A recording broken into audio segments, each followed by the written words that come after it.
Good evening and welcome to the Parent Chat. Excited to have you all joining us here again. Let me stop sharing my screen so you can all see us a little better.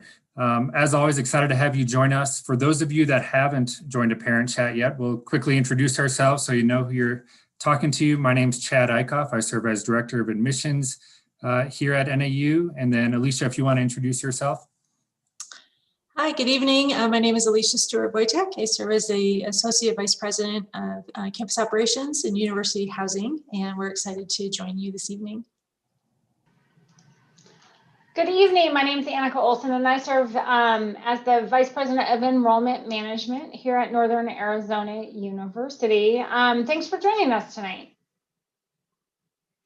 I think to get us started, and when we looked at a lot of the questions that were submitted, thank you so much to all that submitted in advance, was a lot of questions around fall and our plans in terms of start date and things like that, because we did shift our calendar last summer to complete the semester by the Thanksgiving break, to give students time to go home and not come back after travel with some of the travel restrictions and COVID. We did encourage all those students to get tested, and many of them did, because I worked in the testing center the day before the break, and it was great to see so many of them continue to get tested. For next fall, we should be announcing in the next couple weeks what our start date and fall opening plans are. And we know some of you are so anxious to get going, and we're equally anxious to welcome students back to campus. We are planning to be back on campus, and we're all very excited. In fact, all of us are in our offices right now, just waiting for students, and there are quite a few here already. But so we will be announcing plans in the next couple weeks. It is a hot topic. We want to make sure, this pandemic has been very unpredictable. And so we might choose to push back the start date in kind of a just in case to complete by Thanksgiving, or we might go with the dates as planned, a little later, start in August, and then completing in the mid-December timeframe. So more to come there. I know for some of you, it may not be the exact answer you are wanting to hear, and certainly our open date then dictates our move-in dates. And so Alicia can double click into that a little bit later. But roughly, we know fall planning is key, and your students are excited. I too have a senior that is graduating here, and he's excited to know his fall plans. And so I'm just asking him, and we're asking you to be just a little more patient with us, another couple of weeks. Thanks, Annika. Definitely want to emphasize that in person, excited for that piece on fall and welcoming people on campus. So as always, you submit lots of great questions ahead of time via that survey, and I've kind of organized them into some overarching categories that we're going to jump into. So to kind of give you a sense of the order we plan to tackle these, for those of you watching it recorded, you might be able to skip ahead to the section you care about the most. But we're going to start off with the section on kind of academics, and then there's a whole section on move-in type questions, housing questions. Some of those go a little bit hand in hand. Some financial questions, dining, food is always important. Some general kind of health questions, and then student involvement, as well as kind of that orientation experience or what this summer looks like for your students. So those are kind of the big overarching categories that your questions fell into, and we plan to tackle here tonight. So to get us started off in that academic category, I'm going to throw this first one over to Annika. The questions around, does NAU have resources available, such as like people that can help with executive functioning skills, remembering to do homework, keeping schedules, remembering exam times. As a parent of a senior, you probably help with those types of things sometimes on occasion now. So what's available? Yeah.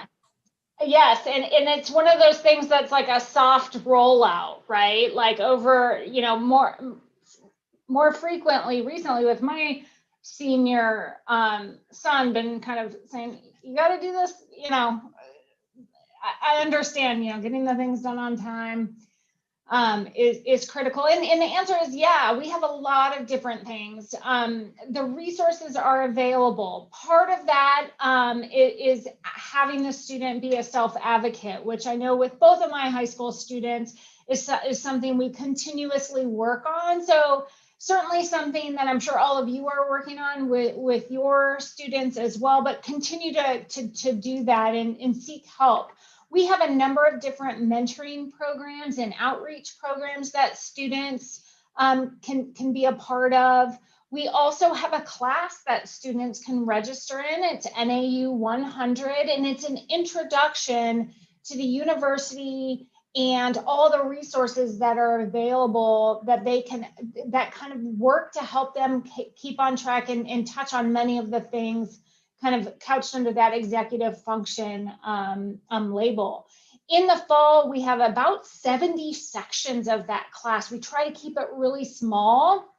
Also, older students help with that as well as the teaching teams. And so a great way to not only meet other first-year students who are new to navigating as well. Students also that live on campus have resident assistants that will make comments and notice if they've spent a lot of time in the room and haven't been out to class lately and things like that. But our mentoring programs, our academic advising teams are all great resources for students. Many of our first and second year classes too have what we call have supplemental instructors, which are older students that have taken that same class from that professor and host study groups for students for free for students that they can engage in. So if they're taking that Bio 181 class, they have the option to meet once or a couple times a week with their supplemental instructor, separate than the professor or maybe the grad assistant in the lab class. So lots of resources. Want to encourage your student to be their own best advocate. Help is here. And our primary goal is to make sure your student's successful. And so however we can do that, we want to make sure. So, and some of those programs, and if a student looks like they're not doing too well, rest assured they'll be reached out to by one of our team members on our student affairs team as well. The next academic one I'm going to throw your way, Annika, as well too, kind of around, if it's full-time faculty teaching classes or not. So the question specifically was, what percentage of typical first-year classes will be taught by part-time faculty, adjunct faculty, or graduate assistants? And they did acknowledge that it could vary by subject area as well. Yeah, and I appreciate that kind of acknowledge of varying by area. But that's a great question. And so I called up our provost team and about a couple hours ago and was like, hey, talk to me about this. So in a typical semester, we have about 3,500 or more classes, and we only have a handful that are taught by graduate students or part-time faculty. Those typically are English 105, so that first year composition and English course. It's a class that is typically first or second semester of a student's first year, and is a 4-day-a-week for about an hour class. And that is taught by graduate assistants. That has worked very well. Those classes too are typically under 25. So for many students, it's a lot smaller than even some of the high school classes they've been in.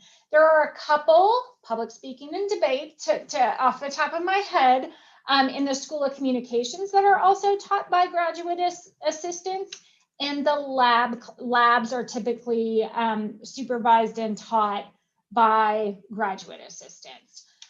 So for example, I mentioned Biology 181. That's kind of our entry biology class. So there's a lecture a few times a week that's taught by the full professor. And then the lab that accompanies that class, or if it's a discussion-based class like anthropology or psychology, there might be a discussion or a recitation that is hosted by a graduate assistant. But the courses themselves, I said to the provost team, so I could easily say this evening, well over 90% of our classes, and the response was, oh yeah, it's way higher than that. So those were the ones that are typically taught by graduate students. And then there's a few in some areas, depending on discipline, that are taught by folks that practice that discipline. I think a couple of our business law classes are taught by lawyers that practice here in Flagstaff, for example. But again, it's a really very small number. So majority are taught by our full-time faculty. Thanks, Annika. So certainly one of the questions that came in were or several of the questions that came in ahead of time were around that idea of getting that class schedule, which is certainly a big part of that academic experience. One of the questions specifically asked, what is priority enrollment? PE, you might hear that acronym tossed around, not physical education in this situation, priority enrollment. So what that is your student, after they've accepted their offer of admissions to NAU, by paying that enrollment deposit, they'll have the ability then to complete priority enrollment, which begins the conversation with their academic advisor in regard to confirming what academic major they want to study, for instance, is something that they can do within that. Maybe they've taken some AP coursework and want to communicate that with their academic advisor. That would be an option within priority enrollment. The academic advisor then will kind of take the first initial pass to build the student's schedule based on what they've disclosed in that priority enrollment profile.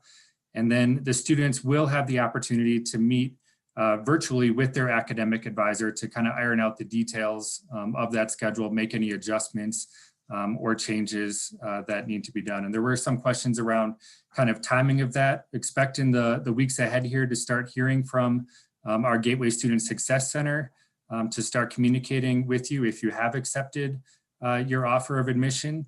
They're going to have students initially kind of go to a group session to be able to cover some of the key pieces there. And then there's going to be individual appointments then from there after your student has attended a group session to get more of an overview of advising.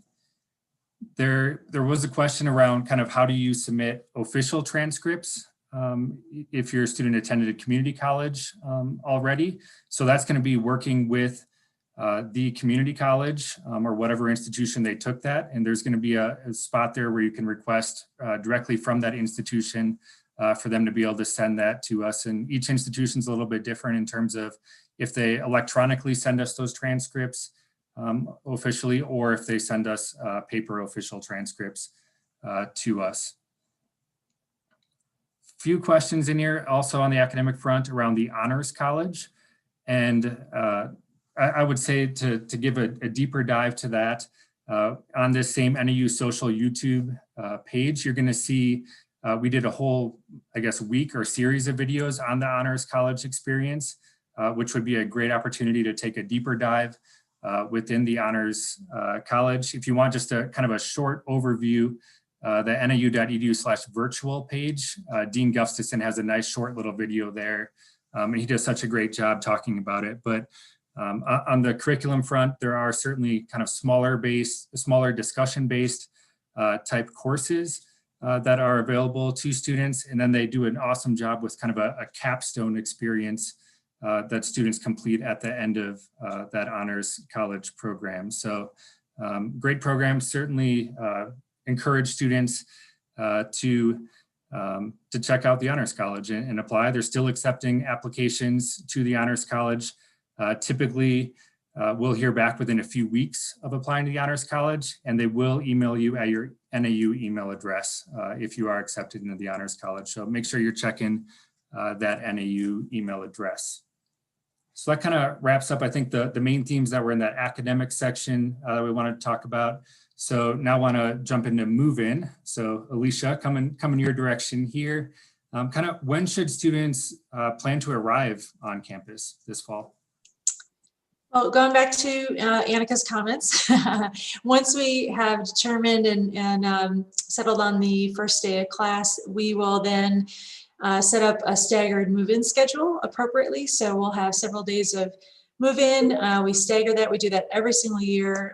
Even before the pandemic, we were doing that just because it helps with traffic flow on campus. And so your time will be, you'll sign up for a move-in appointment through the housing portal, and you'll be able to pick your date and time. Appointments will be available through multiple days and hours, so there's no shortage of times, but it just helps space students arriving so we can manage traffic flow and distancing and all that. So we'll send out more information about signing up for move-in appointments into the summer so that you can pick that, and they're usually in about 20-minute slots in a typical year. So it's pretty quick. We have a whole process of unloading, moving your stuff and getting your key, and then unpacking. So we'll send all that. If you want to kind of jump ahead, we have general move-in details on our website. Right now, there's probably still information from spring, but we'll be updating that soon as we have all the fall details come into play, so you can get a sense. But you can still kind of get an idea of the flow of what we do for move-in. One of the questions that came in ahead of time, and always I know is a common question that gets asked of our student ambassadors and others here on campus, what do they need to bring? And is there kind of a list that helps guide them as far as what to bring to campus?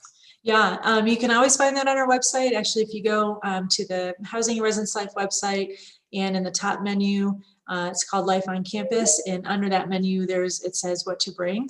I can maybe try to stick the link into the chat on YouTube, but you can find that anytime, so you can start planning ahead. It gives you suggestions on what to bring. And then, of course, some things not to bring. What I would say, what I typically share with families in orientation is it's better to start, less is more. So start with us. You can always build up, but you don't want to bring a U-Haul. So if you're planning on a U-Haul, just go ahead and cancel that reservation, because you don't need to bring that much stuff. And think about weather changes. We have 4 seasons in Flagstaff, so you don't need a parka in August. It's going to be pretty toasty. You will need a fan, but you can kind of shift what you need and kind of get settled in, and then you can add to that. So the basics is what we focus on. So I would consult that list of things to bring. So one of the questions that came in, and this parent happened to be, they're traveling from Alaska and wondering, and I'm sure parents, whether Phoenix or coming from out of state or coming here, have the same question, like how long should a parent plan to be around during move-in? Should they, yeah, and I'm sure it varies a little bit by family, but what advice do you have there?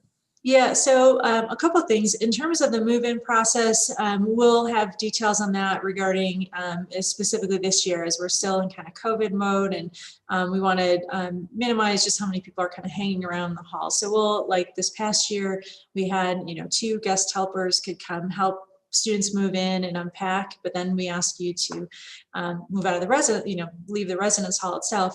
In terms of staying around, my son was a freshman this past fall, and obviously we're in town, so that's a little bit different. But when I dropped my oldest, who just graduated from college last May, we just hung out. We were there for an extra night, and I wanted to kind of give them their space, and so she could kind of meet people on her own and get settled in. So if you're coming from far away, obviously a quick 24-hour turnaround probably won't do it, but I wouldn't spend a whole week here or anything like that. I think, give yourself maybe a few days or a weekend if you're coming from out of state, and maybe plan ahead with your student. Maybe pick some specific times or tasks that you want to do, maybe a dinner, or go shopping in town, or kind of explore the town a little bit, but maybe not try to hover 24 hours, just to give them a chance to get settled in and kind of start establishing that independence, from day one. So that would be my advice from a parent standpoint and from working with housing for many years. Thank you. One of the questions that comes in kind of around the move-in time and all of that is parking. And I can take this one, just kind of a general conversation around parking. Do students need a car or not? Certainly an optional thing. It's not a need, more of a luxury to have a car. If students do have a car on campus, they do have to purchase a parking permit, and it is zone specific. We do have some that's uncovered, and we do have a couple of garages as well too that cost an additional amount. So looking at kind of that $400 to $500 range roughly for a parking pass, but nau.edu/parking is where you would go to get details and purchase that parking pass. The parking pass is by license plate, so there's not actually a physical parking pass that would go on your student's car unless they have a garage. I guess a garage pass. I should clarify that. But that's kind of what the parking situation looks like. But a student's not going to get in their car and drive to class, for instance. They're going to be walking, taking our shuttle system, riding bike, different things like that, rather than driving. So the car would likely just sit here most of the time while they are in Flagstaff. So we talked move-in, talked parking a little bit. Going to continue kind of on that housing theme. So Alicia, if you could talk a little bit more about just timeline of the room selection, finding a roommate, what that all looks, maybe kind of talk through what's in the housing portal and when they'll be doing those things. Yep, so we just started freshman room selection this week.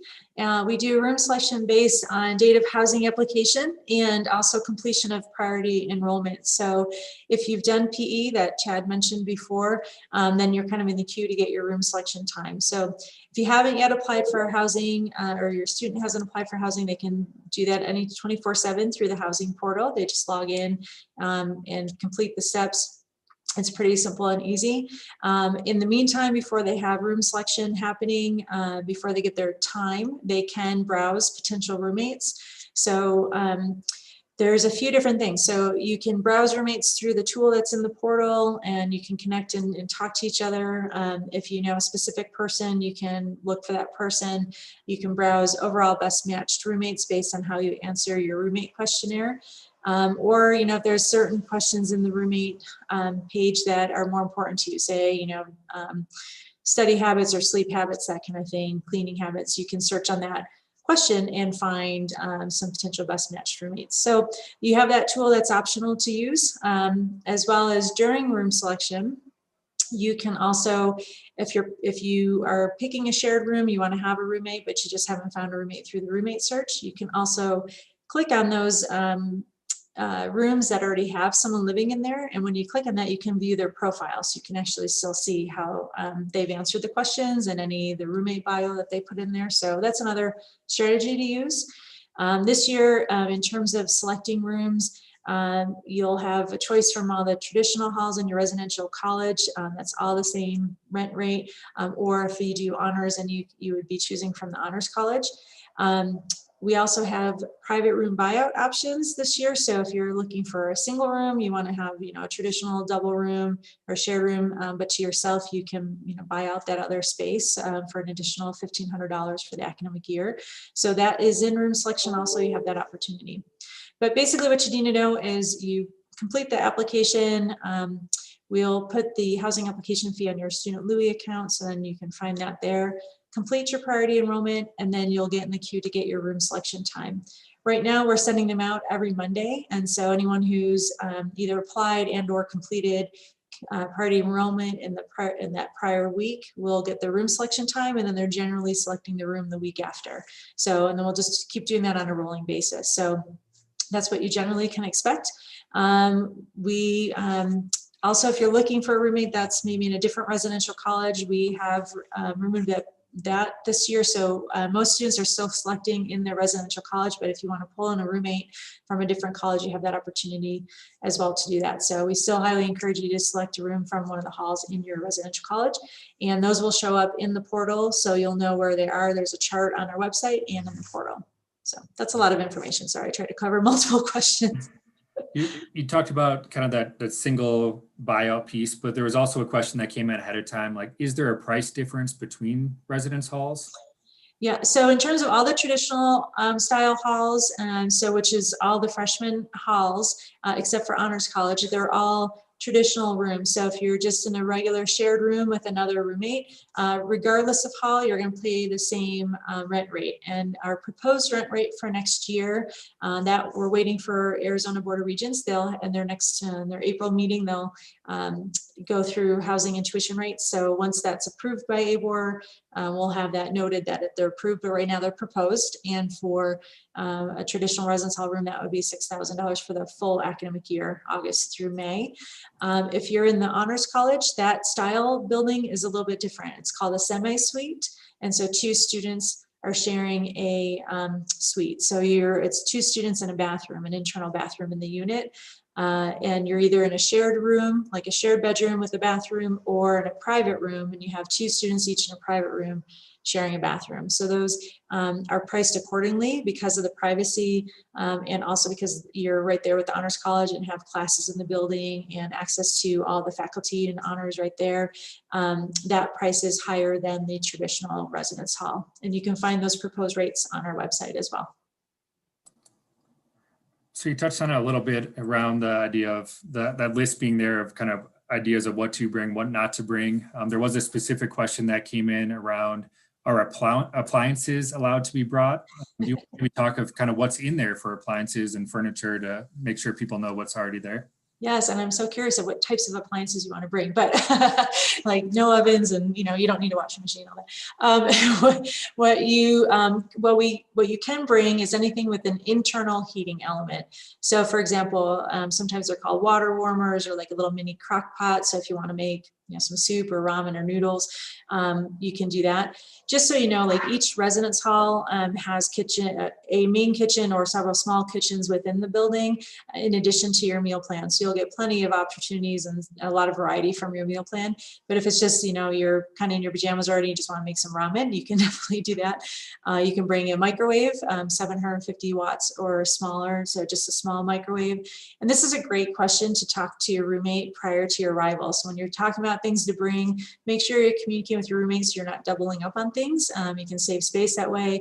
Maybe one person brings the microwave, the other one brings, the little mini crock pot or coffee maker, that kind of thing. So the main thing to know is no open heating elements. That would be a fire hazard. So we don't want any hot plates and George Foreman grills are no, because of the grease, and they can clog up our piping system. So we want you to leave those at home too. And those are all, again, Nat is mentioned on that to bring list too. Thanks, Alicia. That kind of wraps up the housing section and the big themes that came in ahead of time in regards to housing. We're going to jump into kind of some financial type questions that came in ahead of time via the survey. And I'm going to throw this one to you, Annika, around do we do scholarship deferment for students that want to serve a mission for their church and possibly take a year or 2 off before they start? Sure, and this is a question we typically give at this time of year because I know many students are receiving that mission assignment, which is an exciting time. So the answer is yes. We will defer that. We do ask that you phone us or work with your admissions officer to make sure we note that in your file. The student will need to reapply again. Because we use that application only for a certain amount of time and things change over that time. So I want to make sure updating emails and addresses and all those good things. I will say if a student takes classes, which I know for admission is typically not the case, but if a student is choosing to take a semester or a year to do any other type of program, we would change the scholarship to be the number of credit hours that they have completed. So for example, if a student says, I need to defer, and then they take some community college credit, maybe while on their mission, although again, I know it's atypical, we would need to consider that in admission. And it may take us if they take 12 credit hours, that's a whole semester, we would award the scholarship then for 3.5 years. So there's a little nuance, but typically for admissions, it's typically 2 years. Student reapplies, And then when they get that offer letter again, when they're readmitted, they phone and say, hey, I was admitted and I had it noted that I was going on mission, and then we're set. We do also know that scholarships can change too. So we usually do whatever the current year scholarship is. So that's worth noting as well. Kind of on the line of scholarships and that eligibility piece, there was a question that came in ahead of time around if a student could be an online student and still get their scholarship, or what that looks like. Yeah, this question is one we field frequently. The way we organize our academic programs are by campus. So online is considered a campus, and online delivery is typically asynchronous, meaning you don't have to be in class at a certain time. And so students have the ability to access their course materials 24/7 and complete assignments on a little different on their own schedule. A little different in this last year in that when we converted our Flagstaff campus classes to a flex model, students still needed to be engaged in class at the synchronous time that their class was. And so I just wanted to point out those nuances. We also have a statewide system where we have 20 campuses that we partner with across the state of Arizona. So we organize programs, online programs statewide, as well as Flagstaff. So, and we treat tuition and scholarships are different at each of those 3 campuses. And so if you are awarded a scholarship for the Flagstaff campus, it's in a Flagstaff campus program, that scholarship is for Flagstaff programs only. Which again, this next fall, we're super excited, they'll be back in person. So, the short answer is no, you can't use your scholarship and be an online student or a statewide student, because typically you pay different tuition and fees are lower. Can you talk a little bit, Annika, around kind of loan repayment and what that might look like for a student, timeline of that? Sure. So when we share students and share a financial aid package for students, it could encompass a number of different types of financial aid. Scholarships and grants are what our financial aid teams likes to call free money. So when we offer that to you, we assume you're going to take it. So you don't need to, the student doesn't need to go into LUI or anything and accept those things, and accept that scholarship or that grant. We're going to automatically disperse that when those fall charges hit, usually about 10 days before classes begin. For loans, it's a little different. We know a student may be offered a subsidized, which is a loan that doesn't accrue interest during their time in college, or an unsubsidized loan. And those are offered by the federal government based on your FAFSA information. And each year, a student can take out more loans if they want. So it's based on your year in school. So a first year student is offered up to $5,500 in scholarships, not in scholarships, in loans, either subsidized or unsubsidized. And we know students don't always want to take out either the full amount or want to decline the loan altogether. And so they can go in, and that's what we do ask them to accept and how much in their LUI account. And throughout the month of June, we're having lots of sessions for students and parents on how to do this. So stay tuned for that. But if you've been in the LUI system alongside your student, once they have a full semester, full course load, you'll see some of these emails start to coming to them, asking them to do some of these things. So for example, if a student has a $2,000 scholarship that's not accruing interest, they can accept that. And then if they do pay it off early for those loans, there's no penalty. I paid off my graduate student loan a little early. It was so nice to be done with it. But yeah, there's not a repayment penalty like with some other private loans. Also, another fun fact is if a student doesn't know if they need their loan, so they accept the whole thing, and then realize that they get a refund to their bank account. And then they think, well, I don't really want to take out all this loan. They can then use that to repay back the loan that they just took out if they're still kind of unsure. There is a time limit with that. I think it's like 2 weeks or 10 days or something like that. So that after you receive the dispersed funds. So that's something to make note of as well. And when your student goes in to accept their loan, they also have to do what we call loan entrance counseling. It's an online module where they go through, and all those things are explained. Just saw Aaron in the chat saying, my future LJ and I have tuned into these each month. So helpful. Thank you for these Q&A sessions. And I thank you, Aaron, for tuning in. And apologies for those of you that got potentially the wrong link. We're hearing that some people had a wrong link. Know that this is being recorded, and when it ends, it'll render and you can go right back to the beginning and catch anything that you may have missed at the start. But glad that these are helpful for all of you. I'll take this next one around work study or just campus employment in general. There's a question around Handshake, which if you've never heard that term before, to let you know what that is, that's our kind of online job portal that students can utilize. So if they're looking for an on-campus job, they can utilize that Handshake portal, and the students would already have that portal created after they accept their offer to come to NAU. The question was that they when they're filtering within Handshake to try to find a campus job, they're not finding many results. And I called our career service office today to get this one answered, because I was wondering what the case was. The person that asked this question said they were filtering by entry level, part-time, and on-campus jobs, and hardly anywhere coming up. The catch here is that entry level piece actually pertains to recruiters that are recruiting our students after they graduate for jobs. So an entry level job post-graduation.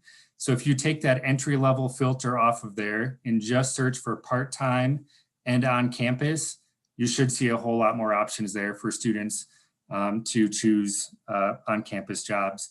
And he also mentioned career@nau.edu is their email address.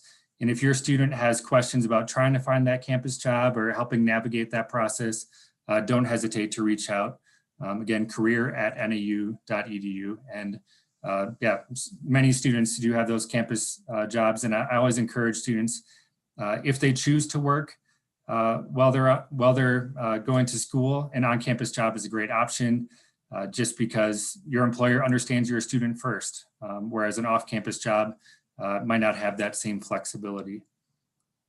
So I know we're coming up on dinner time for many of you tuning in, although I did see a mahalo coming in. I'm assuming maybe you're out in Hawaii, so it might still be afternoon out there. We've got an admission staff member actually based in Hawaii, so meeting times are always interesting for Tyler that's based out there. And if you are in Hawaii, hopefully connect with Tyler Siegler. He's great and will help you navigate that process. But anyway, all that to say, dining and food coming up next. Alicia, if you could talk a little bit about kind of different meal plans that are available, maybe what's the most popular, how do students navigate that meal plan choice? Yep. So as an incoming freshman, if you choose to live on campus, you'll have a meal plan as well. So if you're off campus, you can choose a meal plan. But if you're on campus, we require that. We want you to make sure that you're healthy and well fed. So there are multiple choices, and you will choose your initial meal plan on your housing application. And I'll talk a little bit about changing it after. But basically, in a nutshell, the meal plan is made up of meals and dining dollars. Meals are, so if you do like one swipe in the all you care to eat, say in the hotspot, you can go in one swipe for a meal, eat as much as you want, and then carry on your business. And then dining dollars is kind of like cash equivalency. And so you have a certain amount per semester, and then it just declines as you use it. So if you're just wanting to grab a coffee or bagel or something like that, you can use your dining dollars instead of a meal, depending on how many meals you have for that week. The meal plans are 10, 14, or 19 per week. And for each of those, a certain number will roll forward to the next week. Not the whole thing, but it just depends on if you have the higher number, so if you have 19 per week, you'll have more that will roll over to the next one. But basically, you use them throughout the week. And then we also have an unlimited meal plan, and that one is really geared towards if you want unlimited meals in the all you care to eat facilities, which is the hotspot or the DUB. And so the difference between 10, 14, and 19 is that in addition to eating in the all you care to eat facilities, you can also use what we call transfer specials, which to me, the easiest way is thinking of a value meal. So if you go to Subway, you can get a 6-inch sub, a side, and a drink. And the side is either like a bag of chips or a cookie or a piece of fruit. So you're kind of getting a little meal for one meal swipe, and that's called a transfer special. And the majority of the options across campus, we have about 30 dining options across campus. The majority of them have transfer meals each day and in each meal. So that's kind of the difference. It's a lot of information, but I would say in terms of, a lot of people are kind of like, where do I go? So they kind of do a Goldilocks in the middle and pick a 14 to start with and kind of see where they land. You have the first 3 weeks of the semester to try it out. So say you pick a 14 meal a week and you're running out of meals, and you might want to up that to 19, or maybe you have a lot of meals left over and you feel like you're not using them, then maybe you go back to the 10. And then you can also switch your meal plan at semester. So you can try it out for the whole fall, and if you feel like you want to change it for the spring, you can do that as well. Dining dollars do not expire until the end of the academic year. So if you have any dining dollars left over from fall, they'll roll forward to spring, but then you do have to use them by the end of spring. Say you pick a 14 meal plan right now and you're rethinking that, and before you arrive you want to change it, you can also do that. Usually over the summer you can go into your Louis account and change and update the meal plan before you arrive. So a lot of flexibility there. That's a lot of information, so I'd encourage you to go to nau.edu/dining, and it outlines all the meal plans right there, and you can look more into detail at cost and what the specifics are for each of those. So one of the questions that came in ahead of time was, do students living in the honors residential college need to have a meal plan? The answer to that is yes. A second part to that question that came in is, are there gluten-free options, and just kind of dietary stuff in general? Alicia, could you talk a little bit about dietary things? Yeah, it's campus dining is awesome. They work with a registered dietitian to make sure they plan have a wide variety of meals, and especially for any kind of allergens or allergies or special dietary needs, they're great. And if you are concerned about that, you can actually meet with the registered dietitian and tour the dining options and kind of walk through what are some great things. But for example, if you went into the hotspot, there's a whole area that is gluten-free and has some different options there. There's also Simple Servings, which is one of the platforms in the All You Care to Eat. And they have their, they don't have, I think it's 8 of the 9 major allergens are allergy free. So you can get Simple Servings at that spot too. And that usually, I've been vegan for many years, 17 years or something like that. So, and I've eaten with a meal plan most of that time. And so I've always been able to find something to eat, and a wide variety, you're not just having one option, you have multiple options. So definitely great for gluten-free options in those dining halls. Thanks. So shifting gears now, that kind of wraps up the dining section, talking about health now. Obviously a big topic always, but in a pandemic certainly as well. Annika, I'm going to throw this your way. There's a question about their student takes medication.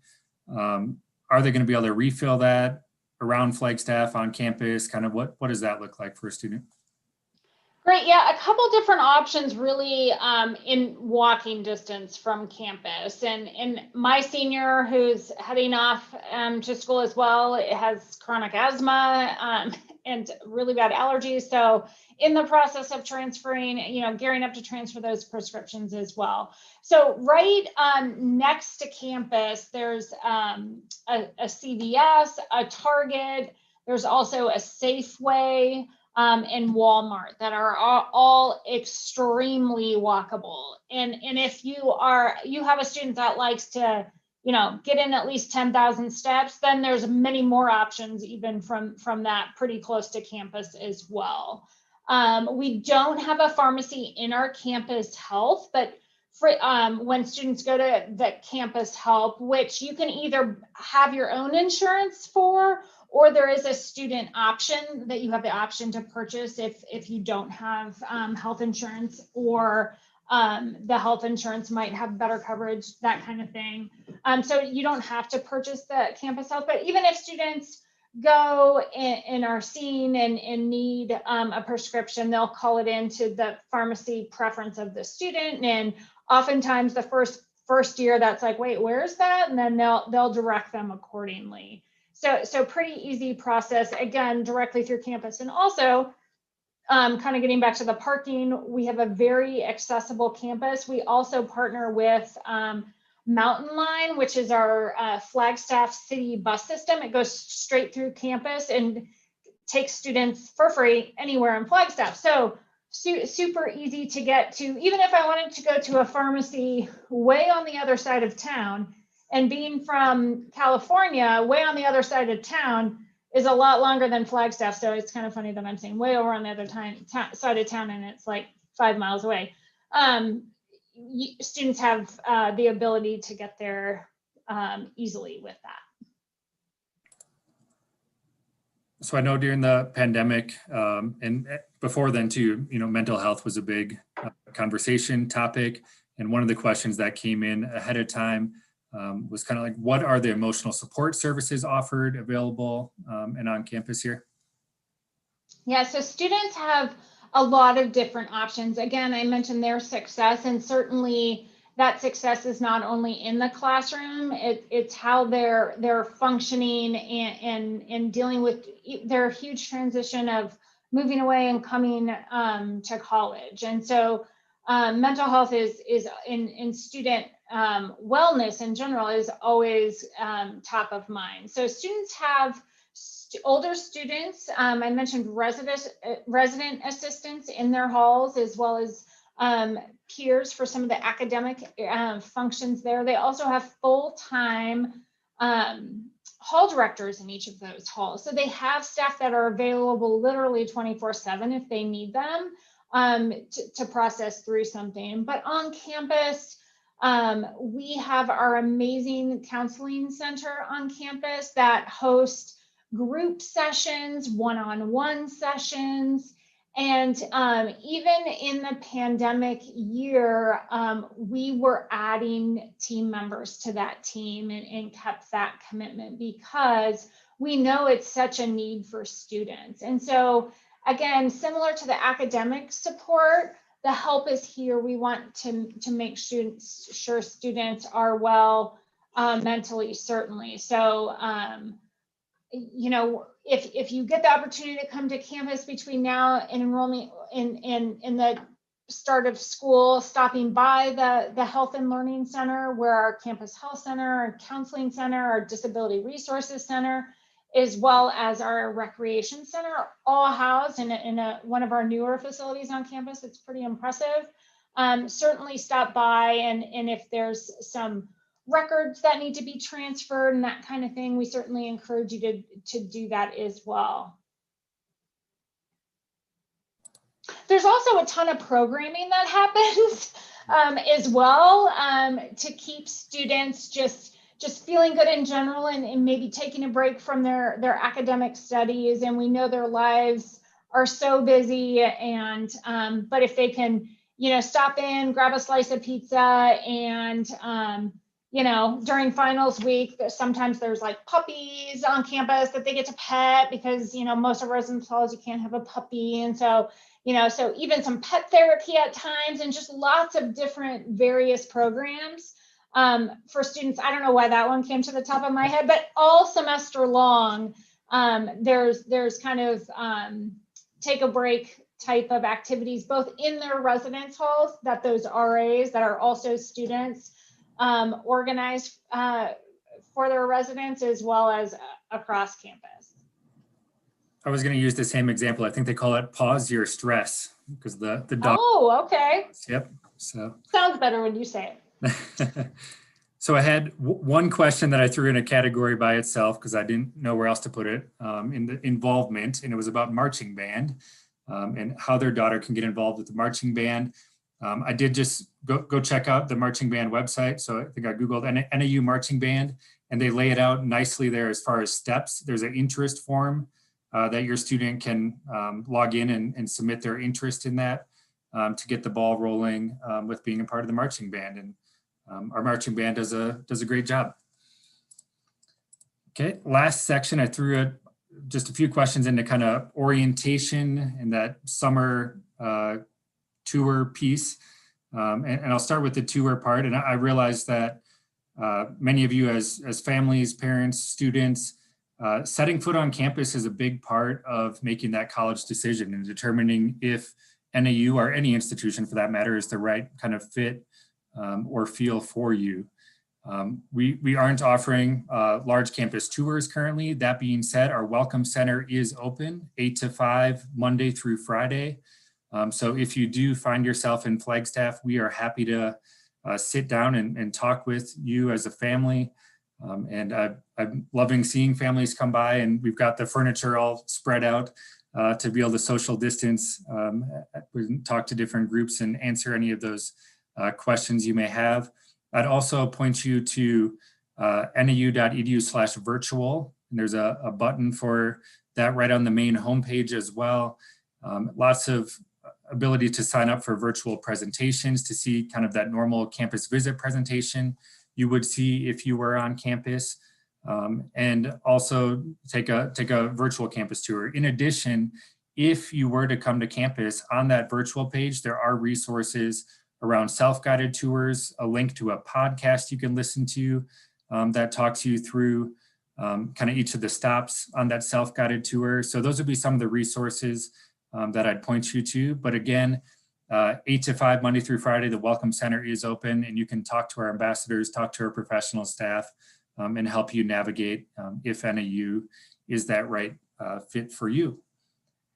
Then the question of orientation, and there were kind of a couple of them around, what does orientation look like? If you've visited the webpage for orientation lately, you've probably seen some changes in language there around the virtual experience that we're going to be offering up to students. So to give you kind of a timeline, middle of May, so mid-May, your students are going to be receiving an email that kind of lays out what that experience looks like for the summer. And we want to have, some kind of live streaming type things, such as the parent chat. We're going to kick off a show here in a few weeks, what we called Forecast from Flagstaff. It was a show that we started last summer, streaming on YouTube that kind of gave updates and deeper dives into some things. So that will be something occurring throughout the summer. We'll have financial aid specific webinars that you as families can jump into. I believe we have some housing webinars as well too, if that's kind of your main thing you want to take a deep dive into and learn more about. Some Spanish language options for families offered up there. And kind of in addition to these webinar dive as deep as you want to type things, kind of the two main components I'd put out there for your student are there will be a portal that becomes available to them kind of beginning of May, where they're going to go through there, and that's kind of the need to know info and these modules that they can work through at their own pace. We also realize that a big part of the typical orientation experience is getting to know other students, current students, other incoming students coming to the institution. And with that, we're going to all the students will be broken into smaller groups and assigned to ambassadors, and they're going to have a couple of meeting times throughout the summer to be able to connect a little bit with other students. So as best we can in this virtual space, give those opportunities to connect with other students and get to know a few other folks before arriving on campus. So again, really those mid-May is when that communication will go out to break down what the summer looks like. And your students will complete, again, those modules at their own pace. They're going to have these Jack chats, which is that social meeting component, and then lots of dive as deep as you want type opportunities for you as a family and for your students. So I think I hit most of the questions that had come in ahead of time. Annika, Alicia, I don't know if you caught anything else on the list. That was a big topic that I missed. I would just add on the virtual tour, when you're talking about touring, just if you wanted to look at the residence halls, each residence hall has a page it includes a 3D virtual reality tour. So you can kind of move about the room, and there's little call outs that give you some little tips and tricks, and as well as photos, video. So we try to give you a multimedia presentation on the residence hall, since you are, they're limited in coming into the halls. Plus, really, when you come to campus, since students are living in their environment, it's not like you can just kind of tour around the halls anyway. So we want to try to give you as much information, including some other dimensions and that kind of thing. So if you go to our website again and click on About, you'll see a link to residence halls, and that will have each hall, their page linked from there. So you can check that out too. Thanks. Yeah, once again, thanks for joining us. If you've got individual questions that maybe you didn't want to ask in this setting, or maybe came to mind tonight, certainly reach out to us, admissions@nau.edu. We're happy to set up appointments with you over Zoom, one-on-one, phone calls, whatever makes sense for you as a family to feel comfortable with your students' transition here to NAU in the fall. Once again, I do want to apologize for those of you that did get maybe the wrong link and then scrambled and found us later. Once again, this is recorded, so it'll maybe take a few minutes to render, and then you'll be able to rewind and start at the beginning. And anything you missed, you'll be able to catch then. But thanks for showing up here. And I know that you all care so much about your students, and that's why you're here. And we are certainly here to help you navigate that process. So everyone have a good night. Stay safe, stay healthy, and see you later. Go Jacks. Go Jacks. Bye, thank you.